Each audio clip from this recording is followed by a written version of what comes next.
Namaste. Welcome to the Charvaka podcast. All right. I've always tried to do, one thing through my podcast. That is to discuss concepts, ideas, philosophies, and, touch upon subjects which maybe are not discussed on mainstream media when they should be discussed on mainstream media. So today is one such attempt. Today, I am trying to touch upon the subject of secularism. We keep on hearing this word. You put on a channel, you'll see Barkhadat saying, we are secular. Then somebody will say, from the BJP side, they'll say, no, you're not secular, you're pseudo secular. So I was thinking, what the hell, why aren't we really trying to nail down what really secularism means? Because I think when it comes to secularism in India, we have a very muddled up understanding of secularism. I was thinking, okay, what do I do? And then one fine day, I was just chatting with my friend Jedi, and I told him, would you like to do a discussion on secularism? Because this is kind of the subject Jaideep is very good at. He's good at those things. And I had just read an article on Israel and how they officially declared Israel a Jewish state. And that's when I was like, this is very interesting. We could use Israel as an example and then discuss secularism from an Israeli perspective and then draw a parallel in India. So if you don't know Jaideep, well, Jaideep has been on my podcast thrice before. We've discussed the nuclear power issue. Then we discussed nationalism and Hindu nationalism. So if you don't know him by now, shame on you. So first things first, go and listen to those podcasts. And as I have made this declaration, Jaideep, welcome to the podcast once again, man. Thank you, Kushal. Nice to talk to you again. So Jaideep, first things first, let's begin with the basis. What is secularism? B, what are its different avatars? When I say what are its different avatars, as in, there is a very distinctive concept in India which is called secularism. But then what is the secular? When I say what is secularism, I mean, what are its origins? From where does it come? What was the need for secularism in those areas? And has it changed even in those countries where it's originated? So go for it. Okay. Secularism, essentially, the way I look at it is there is a cleavage between the sacred and the profane, meaning between, render unto Caesar that which is Caesar's and unto God that which is God's, kind of thing, right? There's a separation between church and state is the sort of phrase you hear all the time, between religion and state, sort of thing. But if you define it that way, what happens is then only a state can be secular, a person can't be secular. And, this is a matter of like English, grammar and all, rather than the concept itself. But can a person be secular? Yes, a person can also be secular in the sense that he can have his religious side and he can have his, civic side as well. And, it doesn't have to necessarily mean that, he's running a state to be secular. Now, when you ask me about the different avatars, I sort of worry about that phrasing of it, because we very quickly could run into this the true Scotsman fallacy, for example. The fallacy basically says, like, every Scotsman, let's say, has 3 pegs before going to bed, and you see one guy, he has like only one, or someone is a teetotaler, and say, well, he's not a true Scotsman. When you do that, what happens is you have not actually addressed the question. You just basically shifted the goalpost. Yeah. And you're not really getting into a debate mode. And the problem with that is, because you can have any number of conditions, and you can keep saying, oh, this is not a true Scotsman, each single time, you're basically creating a target which is never falsifiable. You see this a lot with, like, in religion. Oh, he's not a real Hindu, or he's not definitely a million times you hear, oh, that's not real Islam. Nowadays you hear. And so that's why I don't like to do that with secularism. I can tell you how different people have interpreted it, and I don't find fault with that, because ultimately I don't think these things are one size fits all. Each state has its own history, its own heritage, and you have to take that into account. And if it's not the dictionary definition of secularism, that's fine. I mean, whatever works ultimately. And as I'm firmly of the belief that we are here to create systems that serve us. We are not here to serve systems. So that way. Now, the avatars, what I suspect you mean is stuff like, how is secularism in France versus in India versus in Israel or Turkey or something like that. The French secularism, secularism comes from this need to separate the church and the state for the simple reason that the kings used to get involved in matters of the church a lot in medieval Europe. And that would lead to very bloody wars and a lot of chaos. And eventually, the Treaty of Westphalia in 1648, after the 30 Years' War, they finally said, okay, let's, separate these two realms, and, we should not have the popes appoint kings and the kings appoint the bishops. So this is just not going to go anywhere, pleasant. And that is where the beginning of secularism comes.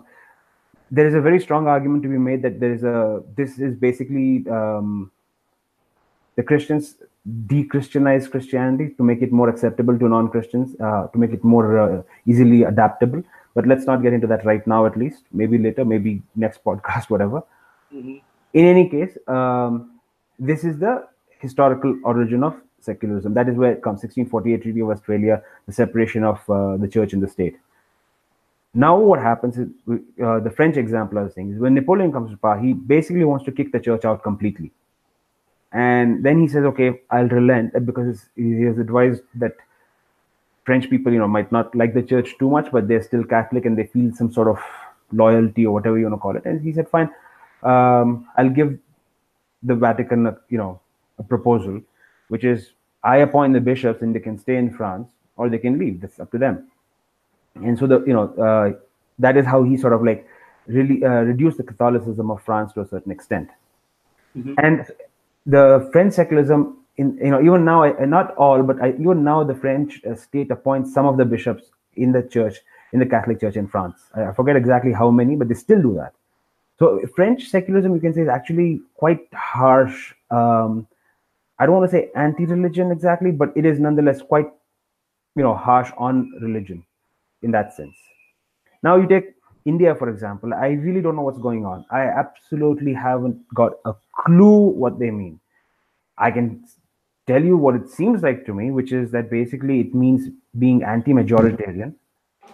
And I don't know if that's, some people are going to whine about how that's not a fair portrayal of secularism, but I don't see it in any other way. I don't understand why minorities need to have special benefits. And that's, an issue of its own anyway. Then let's look at, say, something like Israel, which is, where we started talking the other day and the idea for this podcast came. Israel is a very interesting case. This is not a debate in Israel. They're pretty convinced and they're pretty happy with the fact that they're secular, and they couldn't care less what other people think. This is not a debate in Israel. Now, what's funny is Israel was set up as a Jewish state. The Judenstaat, Theodor Herzl, writes in 1898, but even earlier, say 1883, after the pogroms in Eastern Europe, especially Kishinev, for example, it was very clear that they have to set up a state for the Jews, and it was very clear it's going to be like a Jewish state. And so the religious identity was tied with this new country. And it makes absolutely no sense for Israel to be secular, because the purpose of setting up a state in the mandatory area of Palestine was for the Jews to have their own state and their own Jewish state. Because if they just wanted any other state, why does it matter that they're there? They could go anywhere. In Uganda, they could be in Argentina, they could be in Vietnam. Many countries had offered to set up Israel in these, countries, in these areas. But there was a vote, I think, or at least there was a large committee, and they sat and they decided and they voted against the British offer to set up Israel in what is today Uganda. Part of Uganda would become Israel. They said, no, this is our holy land. There's a reason we have asked for this particular land. Right? So Israel is, in that sense, you'd say, how could this possibly be a secular state? But they're very secular, because what you see as religion, they see as the heritage of that country. And this is something which is, I can make this very clear with a very quick, rundown Jewish history, right? For example, for 2,000 years, roughly, Jews have been persecuted. 1,700 years at least, Jews have been persecuted. Christians have persecuted Jews for a very long time in Europe. The funny thing is, although they always talked about returning to Israel and having their own state, there was never any serious movement to go to Israel. It only starts in the late 1800s, even after the French Revolution, which is, the birth of nationalism, as some people would say. Even then, the Jews didn't, care. They said, look, yeah, I'm Jewish, and maybe life's not good, but I'm German, or I'm French, or I'm British. Jews decided that they have to go and have a country of their own. Interestingly enough, when Europe, quote unquote, liberalized, became secular. Why? And this is where that heritage point comes in. It's because when Europe said we are going to be secular, regardless of how open-minded you are, there is a framework in which you have to operate. And that framework for them was ultimately Christianity. For example, the secular French state said Sunday is our weekly off. We have to abide by some basic definitions. For example, if you have a road, you can't just drive anywhere you want, although you guys try that in India. You have to say, I'm going to drive on the right or the left, and everybody has to sort of follow these basic sort of rules. Otherwise, we can't exist. Similarly, the French state says, we are going to have Sunday as a weekly off. I mean, it's not a debate, obviously. The Jews are like, yeah, excuse me, Sabbath's on Saturday. And if Muslims were there, I'm sure they said, hey, but, Friday, Jummah prayers, right? And the French said, no, we are secular. We can't accept that. Not realizing, or maybe realizing and not caring, that Sunday is the Christian day of rest. And this is when the Jewish liberals, who always talked about assimilating in their host countries, realized if you really want to be Jewish, you have to go to Israel. You have to have your own country where you can decide these things. And this, for me, this is the crux of secularism. You can call it heritage, you can call it secularism. But my point is that you can never be so tabula rasa, as the liberals pretend, that you can basically just set up any day and just go along with the flow. That heritage, that framework we talk about, that is going to be religious. That's the reason I have issues. I mentioned this in your podcast about civic nationalism. Even civic nationalism has certain cultural markers, and that sort of frames how secular or not secular, or how civic or how ethnic your nationalism is, or your state is, right? Okay, now, so I want to take something from here. So this is, from what I've understood, is you're saying that obviously every society has its own ethos, right? Right. That's what you're trying to say. So now here's my question. Now, how far do we push that ethos? Now, if let's say you're in an Islamic society and they say, okay, our ethos is Islamic. Our Fridays will be a holiday. Okay, fine. But then it goes beyond that. Then you don't do this. Then you don't do that. Then you don't do that. Because why? Because that's our ethos. We are the majority. The struggle comes that where does a society become comfortably secular for the minority? I guess is what I'm trying to say. So I get it. There is no such thing as a tabula rasa society where everything will be drawn from scratch. Obviously, every society is going to be a reflection of its majority. I completely get it. And I'm with you on that. In fact, I'm with you on that subject. Every society will only showcase the values of its majority, and if anything is a proof of that are the directive principles of our constitution, I guess, which has something like a cow slaughter ban is discussed. It was 45A, right, in the Constitution of India, which talks about cow slaughter and all those things. But the problem becomes that if a society says no, we will only go in the direction of the ethos, and what if that ethos is intolerant? What if, see, every ethos is what? It's a memeplex, right? It's a collection of ideas, and basically it's a set of rules. Now, what if that set of rules is very intolerant? Then what do you do? Honestly, the first thing is, I don't think there is any obligation on the part of society to be tolerant or liberal. It's really up to how the majority functions. But that aside, I mean, again, the problem I see is that everybody nowadays has a very sort of individualistic approach to these sorts of things. Even communities, they have this sense of like, let's grab as much as we can, from the central pie, and there is no sense of accommodation.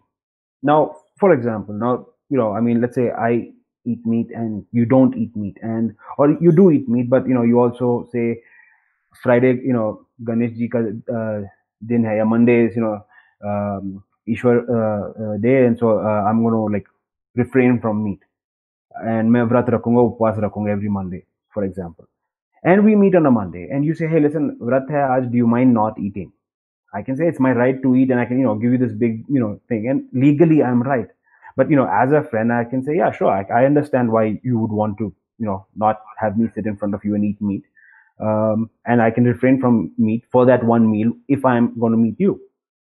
The sense of the nation, the whole willingness to accommodate, to move along is very important in any society. And if you don't have that, it doesn't really matter. You will never define these things. Where do you draw the line, you ask? You can't define that. Richard Dawkins has a very interesting article called The Tyranny of the Discontinuous Mind. And the basic thing is, it's like if you say, okay, at 40, you're going to do X, Y, Z. Well, why not 39? Why not 41? And you can keep, nitpicking like this, and you'll never get anywhere. You just have to draw a line somewhere, sort of say, okay, this is how it's going to be. Now, in terms of like, to take your issue of tolerance and intolerance very seriously, and I'm not trying to deflect your question. A couple of things. The first question is, how many other people are there in your society? In a country like, for example, I don't know, France, Denmark, oh no, not France really, Denmark, or, Sweden, or countries that are very homogenous, for example, or even Switzerland or Japan. You can afford to be intolerant, so to speak, because 99.8% of the people agree with you, and there's going to be hardly any demand for any sort of reforms. The Japanese can well say, look, 99.8% of my population is perfectly okay not eating camel, and I'm sorry if it's a delicacy in your culture, but that's not my culture. If that community is, say, 10% or 8%, like in France, for example, Muslims are about 8 to 10% right now of the population. If, at that point, the French would have to say, okay, now either I say these people are not French, and then, say, okay, Catholicism, this idea we have of the French heritage, maybe, ossified from 500 years ago or 1,000 years ago, whenever, and we just reject that these people are French. The other thing is, say, okay, they are French, France has moved on, we are in the 21st century, and let us see how much can we accommodate. Now, there are certain things that can be accommodated. For example, if these people eat camel, is it going to hurt you? Is there something, the church says, no, sorry, you can't eat camel? Is that an explicit prohibition? No. Is the camel an animal of reverence or extra special affection or something like that? These are the sorts of questions you have to sort of consider and see what is the symbolism of the camel. Now, if all these things are not a problem, then if the state goes and says, no, we still are not going to allow you to ban a camel, then I can say, yeah, I understand, this whole thing of intolerance. I'm not really sure why, but it's coming from somewhere. But if there is a direct clash, if the majority community says, like in India again, the majority community says, look, we like cows. Even the people who eat beef, even they like cows. Nobody.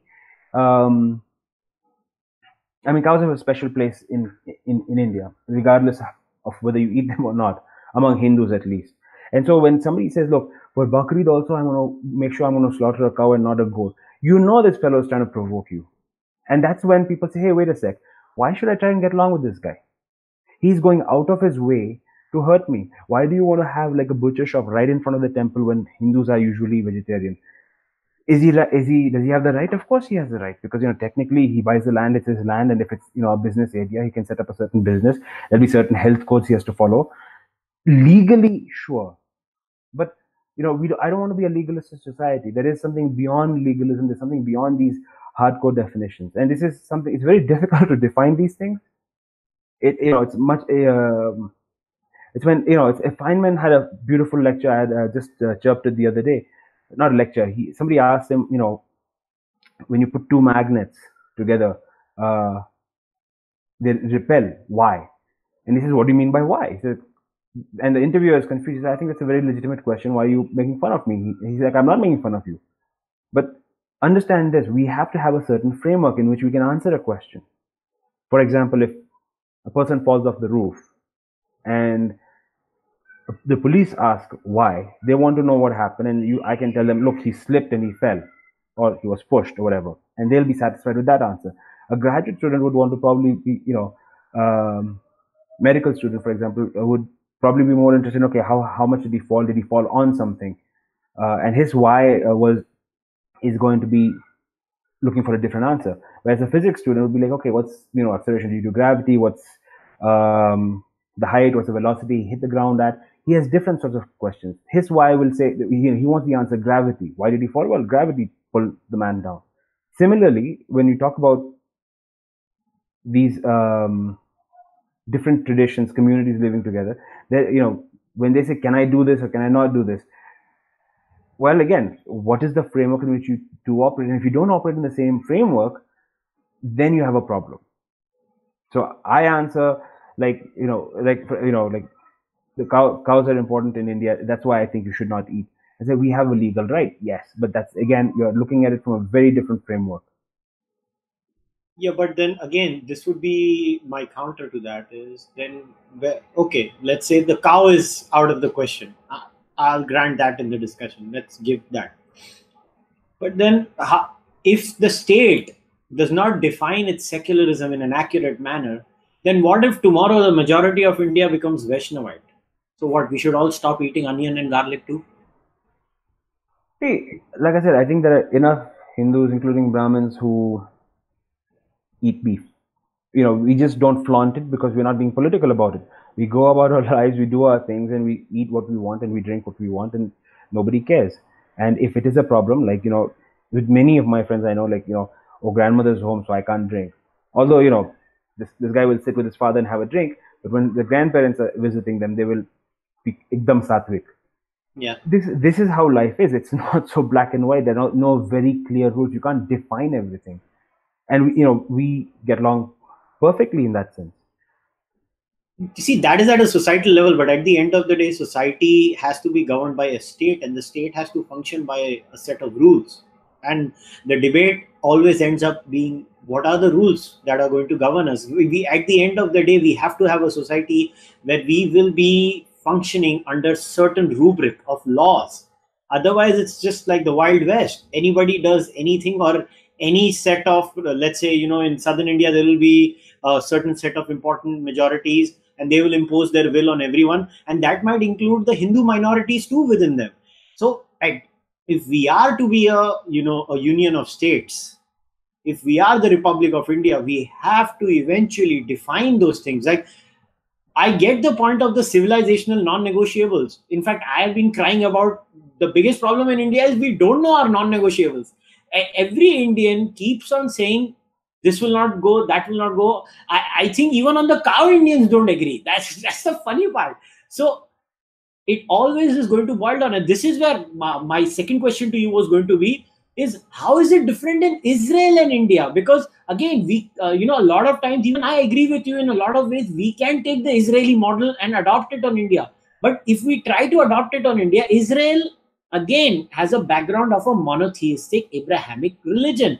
They are far more homogenized in that sense at a theological level than a Hindu society. A Hindu society is not like a Jewish society at a theological level. So how do you draw that line? Because you have written extensively on this issue of Israel, and you do write about how India and Hindu society could learn from that. So how do we deal with this tension?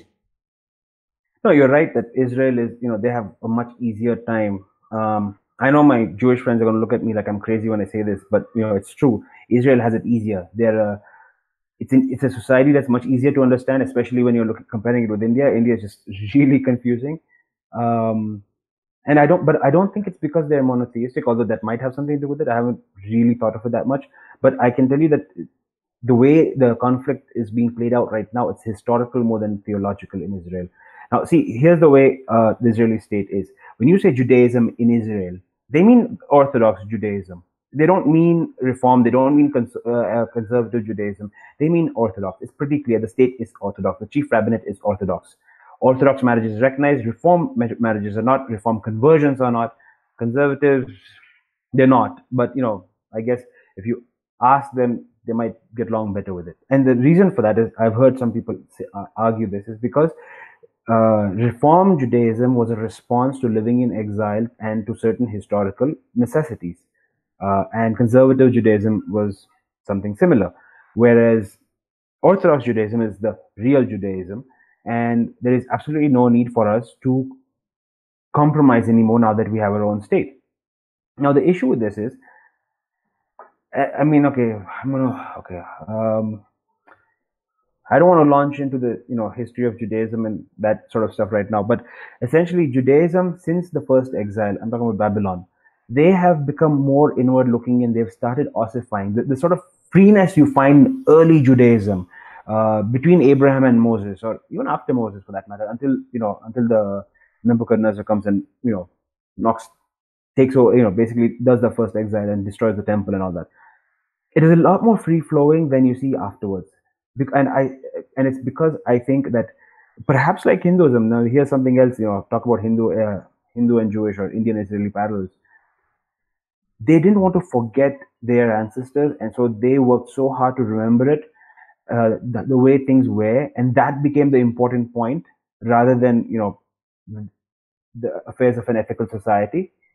And so there's certain craziness kept in, if you want to call it that. And this is the same argument many people make about Hindu society. It was far more open and pluralistic, and then we got some deviations or whatever call it, like caste and all creeping in. And it's because of the certain ossification and the lack of intellectual vigor because of the invasions from outside.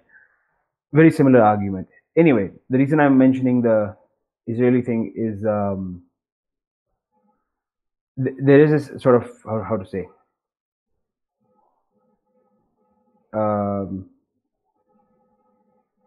Very clear sort of division, and what's happened is over time, because again it's they ossify, and when the Orthodox try to push that sort of ossified sort of sense of Judaism, many people rebel against that. Many Israelis, for example, they're perfectly happy following Orthodox rabbinical sort of framework, and yet they're very atheistic.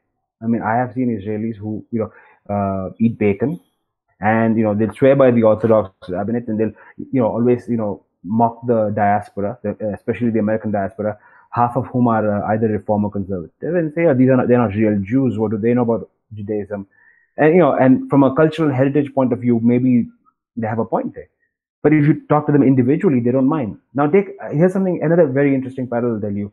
Somebody who's considered a right wing, close to an extremist. Okay, I don't think he's an extremist, but some people might. Someone like Jabotinsky. An ideal parallel for him would be somebody like Savarkar. Now, both these guys were very clear about what India was, or Israel was, and a Hindu state, a Jewish state. And yet Jabotinsky was very clear: let the Christians live there, let the Arabs and the Muslims and the Armenians and whoever wants to live there can live there. It's fine. Basically, the way France is today, right? They are a Catholic heritage state, and you can live there very comfortably. But the rules of the state, the unwritten rules, the national fabric, the societal fabric, what holds everything together is Catholic in France. Same way in Israel, it's going to be Judaism. Now, within that fabric, anybody is welcome to stay, and you follow, perfectly legitimate. You want to build a mosque and do your own prayers, it's perfectly fine, or church. And Judaism actually, Israel, recognizes Islam and some 10 sects of Christianity, along with Judaism as a religion. And so in that sense, they are very secular. They have absolutely no problem with it. But their point is, we say Saturday is off, Sabbath for us, the way France says Sunday is off. And that, if you think that makes us some sort of theocracy, then so be it. We don't really care. We are a theocracy. That's what the definition is. So, this is a very vital point. So you have answered the question when I asked you, how does Israel manage to be Jewish in spite of being secular? I think this is very clear. So Israel has defined one of its non-negotiables, that the ethos is Jewish, and in Judaism the day of the Sabbath is Saturday. So Saturday is going to be a day off. Now we are anyways living in a society where one day off is the norm. So that day off is going to be the day off which is recognized by the majority of the country. Fair enough. Now, interestingly, I don't know what will be the holiday in a Hindu society, because as we also days. Yeah, every day is the day of the god. So we have every freaking day. So we should not work. Everybody sit at home, relax, and have fun in life. So this is what I'm saying. See, it always comes down to that point. For India to be secular and for a Jewish state to be secular, there is a fundamental theological problem. It stems from the nature of Judaism and the nature of what we call Hinduism today, or you want to call it Sanatan Dharma, or whatever you want. There is a difference from a top-down religion and a bottom-up society. It's very complicated. So This, how are we going to manage that in India? See, you explained it beautifully for Israel. I don't think it's actually a problem for a very simple reason. What you say is the difference is exactly the answer to your question. See, in Judaism, they're very clear. Saturday is the day of rest, right? Or Friday for Islam and Sunday for Christianity. In Hinduism, all 7 days we have, right? But here's the difference. If you go and tell an imam or a Muslim society, hey, I think Wednesday is a great day off. Friday doesn't make sense. They are going to protest, and they're going to say, no, Friday is our day. In India, you can pick any day. I'm telling you, the Indian government can say, from now on, we're going to have like Tuesdays as the day off, and nobody's going to care. That's the thing, because Hinduism is essentially pluralistic in so many ways. They have these different sects, and each sect within their own rules are very strict. We don't want to intermarry between Aryas and Iyengar, and we don't want to intermarry between regions, and we have all these sorts of like rules which are bent far more than we give credit to the people. The people are far more sensible than the people who try to come up with the rules to define these societies. The people who study these societies pretend these rules are like rigid. They're not. And that's why when you say, how do we decide which day is off? Well, we don't need to. Because nobody gets offended when you say that I want Saturday off or Friday off or whatever it is. If the Indian state says enough with this tamasha, I've decided it's Wednesday, people will be like, yeah, fine, whatever. Who cares? We'll always find one God to please ourselves. Ye wale Bhagwan ka to we'll be fine. Other than Friday, I think there'll be an uproar on Friday, because they'll be like, no, you're appeasing the Muslims in this country. Right. Other than Friday, every day will be, every other day is fine in India. I think that's my understanding. Let's not get into that. Right, yeah. But again, so there is another interesting thing. This has been my observation. So tell me your views on that.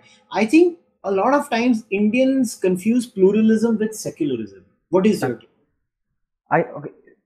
I am in a certain circle on social media where I think most people who interact with me, I don't know about most people who follow me, but definitely most people who interact with me understand that difference pretty well. I have written on this, and so I've had interactions on this, and I don't find that problem. But in larger, Twitter is not India, Twitter is not the world. So yeah, from a larger perspective, I think that is perhaps true. But then again, from a larger perspective, I don't think many people even think about these questions, the differences between these things. No, but it is important. I'll tell you why. Because it is important, definitely. All I'm saying is most people just don't, they just want to know, if they can score the tickets to the first day, first show of the next Salman Khan movie, for example. That's all they care about.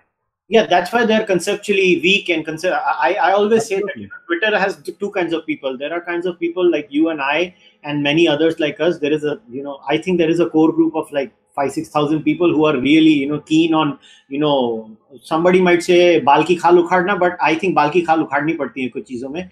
So, some of us are very keen, and that's why, you and I keep on having these conversations, because we want to rehash these things and, make ourselves intellectually strong. But then there is a large swath of people who are craving for these answers, who may be conceptually weak in these things, but are not getting them. And that's why, people like you and I have these discussions. Now, it is very important to understand what is pluralism and what is secularism. Now, a lot of times, you hear this, Hinduism is secular by nature. Ancient India was secular. No, ancient India was plural. It was never secular. Agreed. I mean, the difference is secularism takes at least, if you go back to, the founders, or whatever, call it, like France, for example, secularism has a certain hostility towards religion. It's a very mild hostility, but nonetheless, it is there. Whereas pluralism is not there. The other thing is that with pluralism, you can accept all religions the way secularism sort of does, in the sense by distancing in secularism, and in pluralism, it's without the distancing. You accept all the religions, and that's what the difference is between the two. Now, what does this mean? I'll tell you what it means. Now, look at, say, for example, how, say, Savarkar or somebody would have defined India, or how he did define, India. It's a Hindu country, undoubtedly, because it has a Hindu heritage, there's a Hindu past, there's a Hindu majority, and the other religions like Christianity and Islam came from outside. They're not from within the fold. Even if the Muslims and the Christians in India today are essentially ex-Hindus, are of South Asian stock by blood, not Arabs or Europeans or whatever.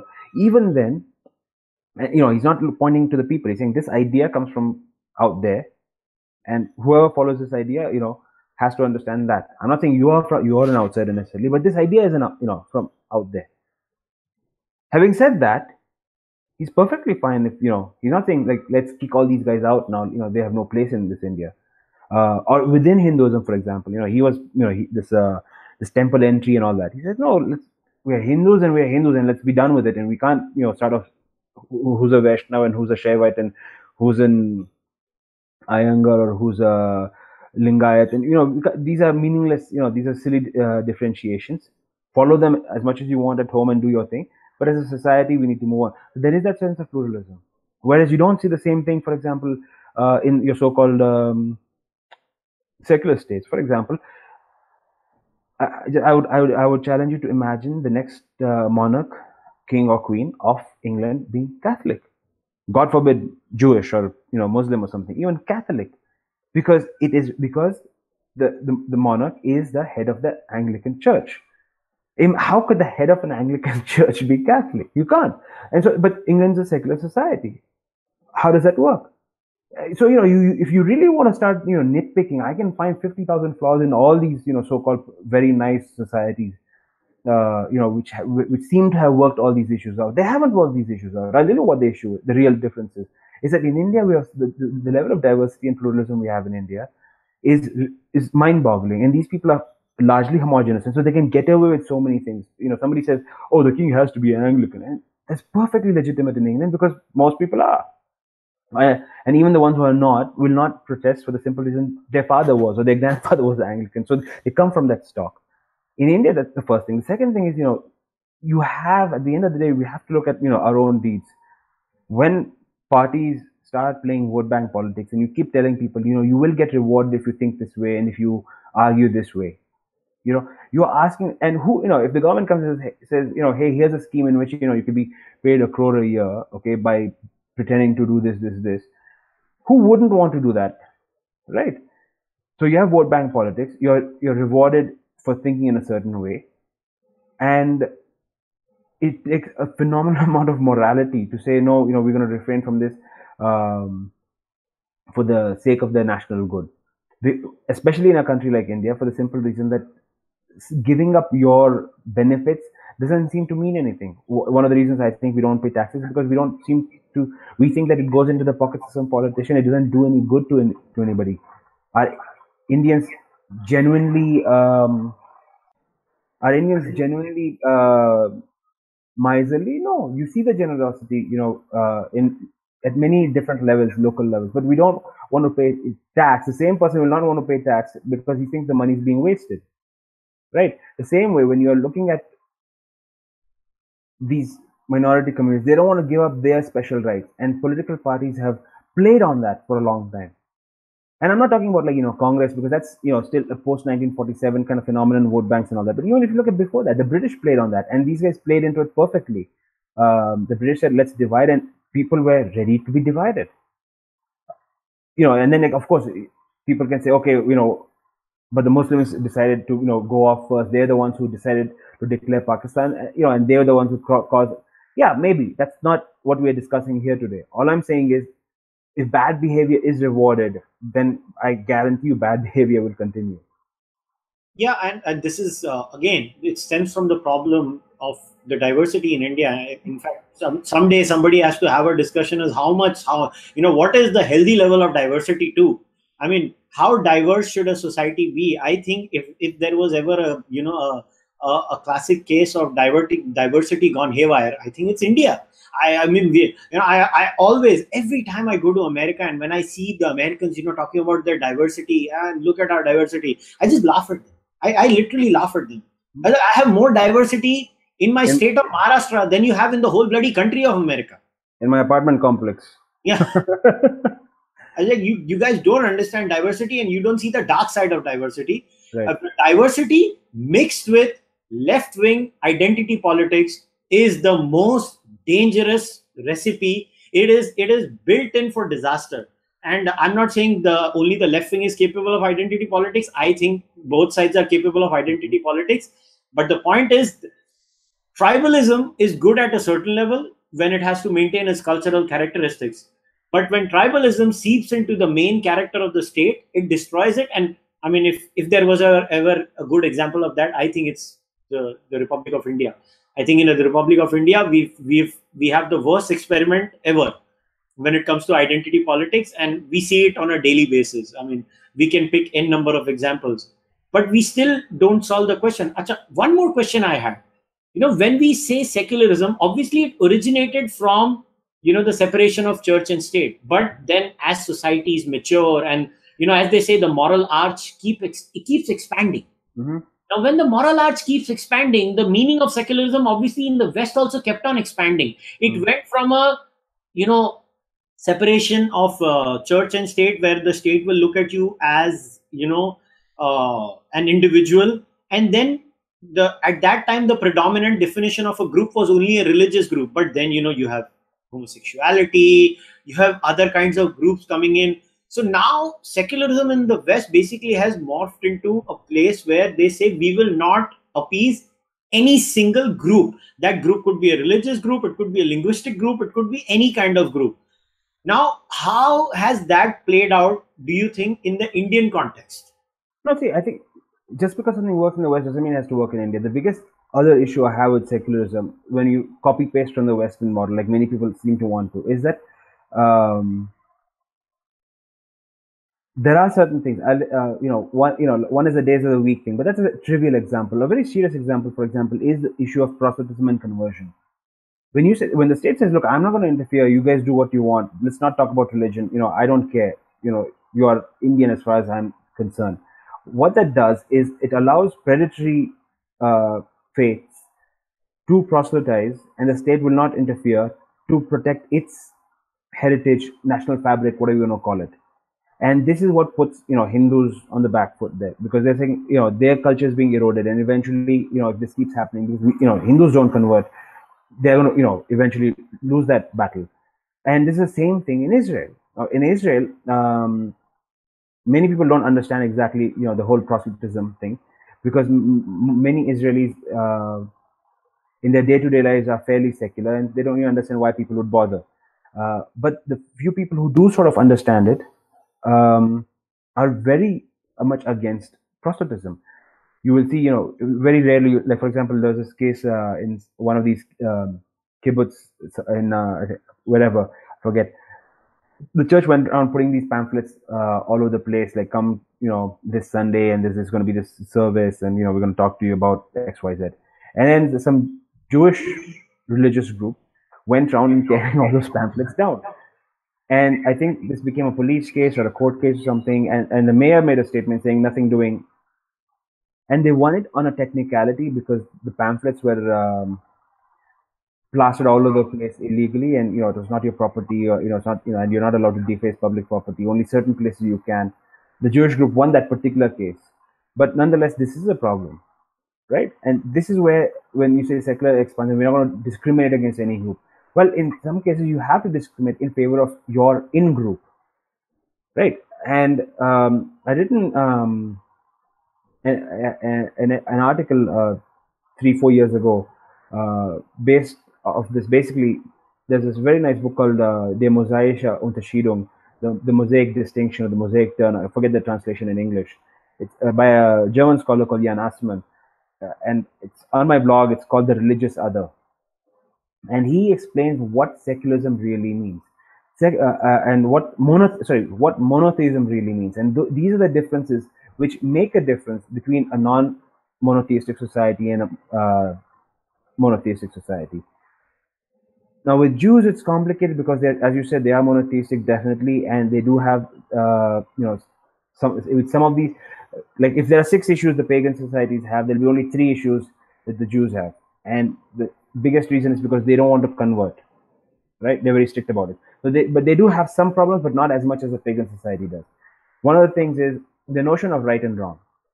I can sit here and I can say, hey, listen, my Ishtadeva is Shiva, and you can sit there and be a Charvak. We can get along perfectly. I'm not going to try and convert you to my view. You're not going to try to convert me to your view. But we can sit and have a philosophical discussion on this very topic of our faiths, and it's perfectly fine. Because there's no right and wrong answer, because we don't know what happens after death, and we don't know what happens in the universe in the great scheme of things. So until we have these sorts of answers, we can just, it's an intellectual game that we enjoy. But with monotheism, now you're right or you're wrong. My faith is right, you are wrong. And this is where the problem starts. And that's why, when people say, oh, India has to be secular, even if it's a Hindu state, it's like, no, it doesn't have to be secular. In fact, it should not be secular. But what you do mean, I think, is India should continue to be pluralistic and tolerant within the limits of that tolerance being reciprocated, obviously. And in that sense, yes, if that is your definition of secularism, then I'm all for it. But it is not. Let's. I want to stick to the original definition because it just keeps things a lot clearer in my head. See, again, so we have unpacked a lot of information here, and I want to present it in a different way, which stems from the classical Popper's paradox, right? So you have what was Popper's paradox of tolerance or intolerance, whatever you want to call it. So what Popper basically presented it was a case where, okay, you have a memeplex. Now, as long as that memeplex has a set of ideas that are based on certain non-negotiables, like you just said, I'm a Charvaka, you're a Shaivite. But both of us believe in the principles of mutual respect and reciprocity. Now, until both of us believe in the principles of mutual respect and reciprocity, the debate is going to be at the intellectual level. And then eventually, if you really believe in the strength of my ideas, you will convert to my point of view. Or if I believe in the strength of your ideas, I will convert to your point of view. And it will not be via force or via any sly attempt. And also there will be rules that, before I debate you, I should convince you that I know your theory as you know it, and you know my theory as I understand it. So there will be a Purva Paksha, Uttar Paksha. There are certain rules of the game. Right. Now, the moment, and I'm connecting this to the role of minorities in India, and this is where the problem stems in India. Now, the moment you have a memeplex entering this area, and that memeplex basically does not agree to the rules of the game, that memeplex or those ideas inside that memeplex do not believe in mutual respect and reciprocity. They believe in the garbage idea of tolerance. I mean, it has to be the most condescending thing on planet Earth. It's like, me telling you right now, oh, Jaideep, I'm tolerating you on this, on this video discussion. It's very condescending. It's actually a very garbage concept. And this is where the problem of secularism stems in India. I completely agree with you, but who is going to define that? When will India say, no problem, as long as you believe in mutual respect and reciprocity? In fact, you use the word also, reciprocity. We are reciprocating that basic inner respect for the other side. I'm not saying individual Muslims and individual Christians who live in India are not capable of that. They are capable of that, and I have met enough in my life. I call them Hindufied Muslims and Hindufied Christians. That's my definition of them, because they have imbibed the rule of mutual respect and reciprocity, despite of being Islamic and Christian at the same time. But there still remains that problem. So how do we deal with the minority in India when we call ourselves secular or plural or whatever we want to call it? How do we deal with that problem is going to be my final question to you. Now, I'll tell you one thing. Let me twist that question. I mean, I'm sorry to do this to your last question. You ask, how should we deal with the minority? I ask you, how should we deal with the majority? Because the moment there's a them and us divide, and you have to be very clear, the self-other distinction. And, this is a question you asked, I don't remember on this podcast or, just before it, we are not clear in our own minds about what we are, what we stand for, right? And that's exactly the point. How can you argue with somebody when you don't know what you stand for? I want to do X. Oh, no, you shouldn't do X. Okay, what should we do? I'm not sure. I don't know. Let me get back to you. It doesn't work that way, right? So the first question is, see this, the Jewish state business, or, when you look at these, the European, all these models came up after decades, if not centuries of debate. The Jewish state, wasn't born overnight. The notion of the Jewish state was there since I don't know when. And the idea of returning to Zion was there. And then when we started talking, when they started talking about the returning to the Holy Land and creating a state for Jews, this idea, in the modern sense, started around about the French Revolution, and it sort of petered out around about the 1820s or something. But it comes back up. It revives again very shortly. This is the period the Jews call the Emancipation. Basically, it's when they realize that no matter how much we assimilate, there are certain levels at which we can't assimilate. Like, we need our restaurants to be kosher. France doesn't recognize, kosher. I mean, doesn't recognize kosher in the sense it doesn't really care. You can set up a business that's kosher, but they're not going to bother about certifications and all that. And nothing stops me from setting up a restaurant in France saying it's kosher, and then if it's not kosher, it's going to violate some people's religion. Whereas in Israel, the rabbinate will they have a committee which gives you certificates on whether you're kosher or not, and it's there's a very clear process. So the emancipation, the Jews realized, oh, this is not going to work. And if you look at books on Zionism, you have many very sharp people talking about cultural Zionism, political Zionism, religious Zionism, and many people argue against the state. They say, yeah, this is what is required for Judaism to revive and all that, and this is why we should not have a state. And those arguments are also there. But you see, there's a these ideas go through this real crucible, this sort of like Agni Pariksha sort of thing. And then what happens is, when Ben Gurion and Jabotinsky in the 40s finally sort of like have a very clear idea of what they want, it's because they've been through this. When Ben Gurion was a member of the Poale Zion, for example, when he was in Europe, and before he migrates, even then, he wasn't very clear.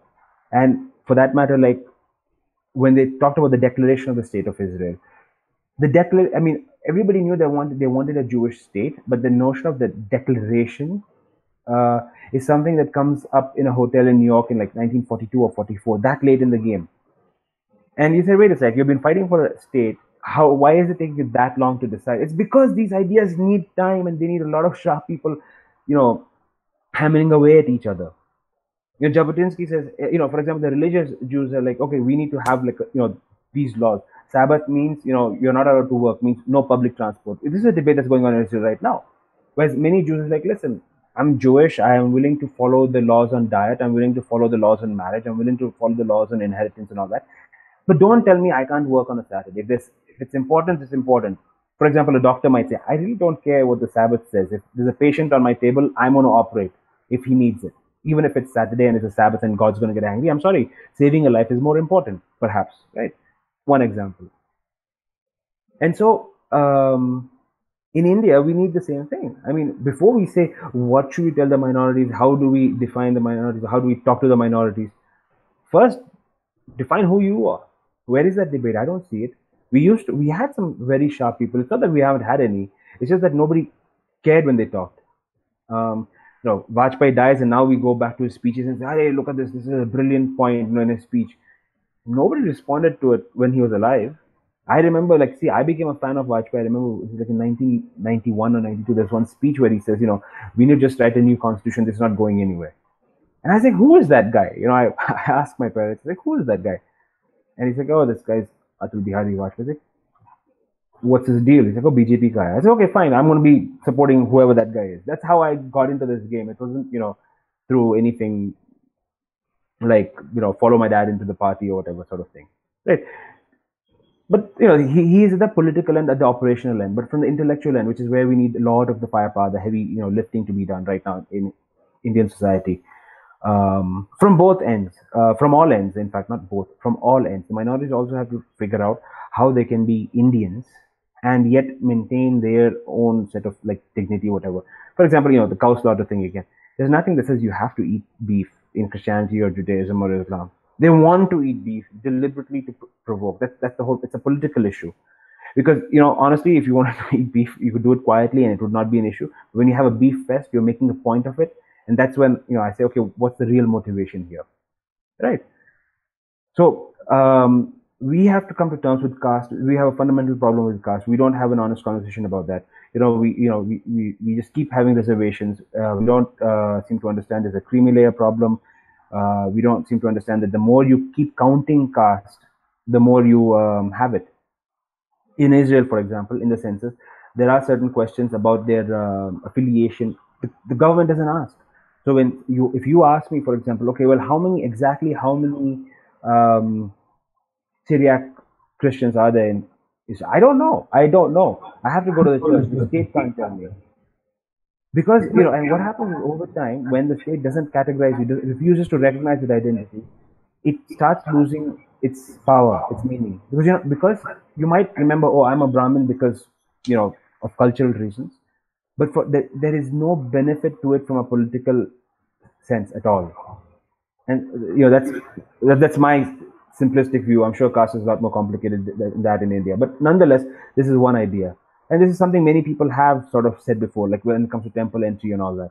There are many issues we have to figure out, about other religions, about proselytism. How much can we tolerate? How much can we not tolerate? What are our core issues where we will not compromise? What defines India? And from that point, we can now say, okay, this is what it means to be Indian, Hindu, and pluralistic. And it is on this basis, this is what we mean when we say we have a Hindu Rashtra. Now, I wrote this long time back again. I said, everybody wants a Hindu Rashtra. Excellent. What does it mean? Nobody knows. When Modi was getting elected, people were saying, people talk about Modi being a free marketeer, but, he keeps talking about Ram Rajya. That sounds socialistic to me. What is he? These are the questions. There aren't any answers. If you want to defend him as a socialist, you'll say, yeah, because that's fantastic. If you want to defend him as a free marketeer, you'll say, oh, that's rhetorical, and Ramraj is not really socialistic. You'll try to have some spin on that. Or if you hate him, you're going to, do the exact same thing from the other side, saying, oh my God, he's a socialist, or oh my God, he's actually a free marketeer, whatever. Get the majority in line, and that will help you a long way in how to talk to the minorities. That's fair enough. I think this is a fair assessment what you've given over here, that we've not had our Samudra Manthan, the intellectual Samudra Manthan that is needed. We have not defined our societal. So my takeaway from this conversation with you is, to wrap things up, is the larger Hindu society. When I say Hindu, I mean the ideas that have emanated out of India are defined as Hindus, and people who endorse those ideas in spite of not following in that quote unquote religious category. Like I said, the Hindufied Christians and the Hindufied Muslims who are attached to India. So I include them in that identity. I don't exclude them in that. Now, we've not had that discussion amongst ourselves, that what is the national character of India, what is the ethos of India. Fair enough, that we can take. We have not defined our non-negotiables. What is not going to be tolerated at all in India? Second. Third, what does secularism actually mean in India? Is secularism going to be basically a tool to play identity politics? And if that is going to be the secularism that is going to be practiced in India, I think it should be thrown into the dustbin, because until and unless this is my view, an extremely diverse society like India throws secularism of this type away, we will have more and more ghettoization in India. So let me just throw in one little tidbit just to get you on the Israeli thing again. We talk about Ram Janmabhoomi and Ayodhya and all these sorts of things, right? Now, here's a little tidbit for you. In Jerusalem, try selling land and see what happens.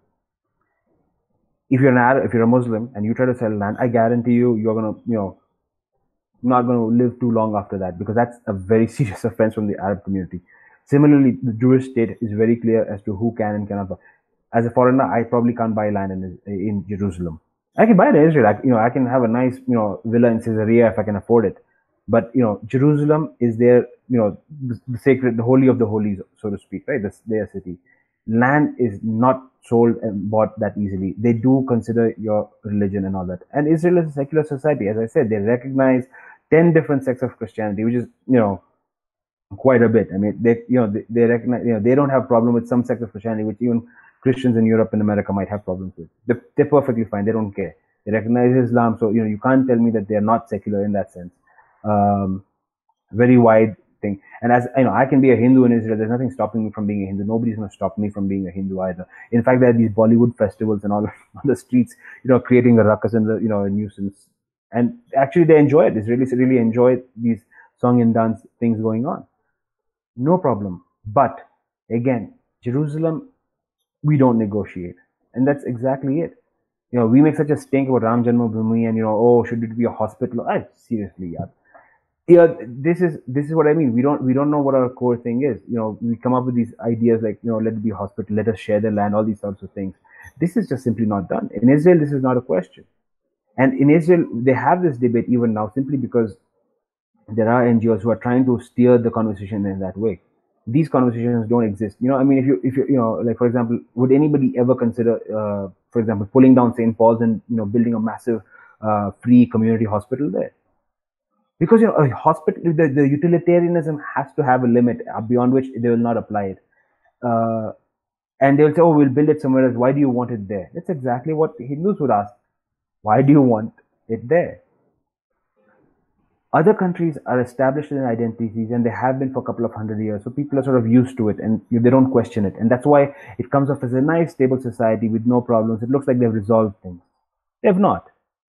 And they have less diversity. So these questions don't pop up nearly as much. Now, with the increasing population of Muslims in Europe right now, you're beginning to see this European ideal fraying at the sides slowly, There bit are by bit. fissures that are being exposed. Absolutely. And that's exactly my point. If you're going to start having problems at 8% in France, or 5%, I think, in Germany, just imagine, how difficult it is for India to function when we have something like, I don't know, somewhere between 15 and 20% non-Hindu. Officially 14%, but we all know what the real figure is. Right. So that's exactly what I'm saying. So, there's, if we have a stable identity, if we can impose an identity, if we are very clear as to what we mean about the majority, that goes to a long way in the confidence when we face the world. When the world says, oh, in India there's religious intolerance, we are very comfortable, as Israel is, about Jerusalem, for example. Hey, sorry, I don't know what you're talking about. No, I get it. I think it's a very important distinction you've made, and most of the problems in India stem from the fact that the majority, the majority with quotes, because we need to define what is the majority in India too. The vocal, the winners in the decibel wars. Yeah, so that's another problem. Basically, the dharmic community of India has not defined what it means to be dharmic, has not defined a lot of things. And the one thing I would like to say is, as a Charvaka, मंदिर तो वहीं बनेगा. And तो as someone, yeah, जिसको जो problem हो वो समझ लो. As a Charvaka, I say Ram Mandir is the identity of India, and I wholeheartedly support the Ram Mandir movement. I don't see anything divine in it. There is no divinity that I see in that mandir or in any mandir, but mandir to wahi banega. It's funny because that's exactly what I said when I visited the Temple Mount, the Jewish temple. Wahi banega. So on that note, I think we have anybody who's going to listen to this conversation now is going to probably end up with more questions. But I think if you end up with more questions, I think Jaideep and I have done our job. We need to think more on these issues. We need to know what Indian non-negotiables are. So Jaideep, once again, thanks a lot, man. Thank you, Kushal. It's fun talking to you as usual. Yeah, man. Looking forward to many more such intriguing conversations with you. Take care, buddy. Bye. Ciao.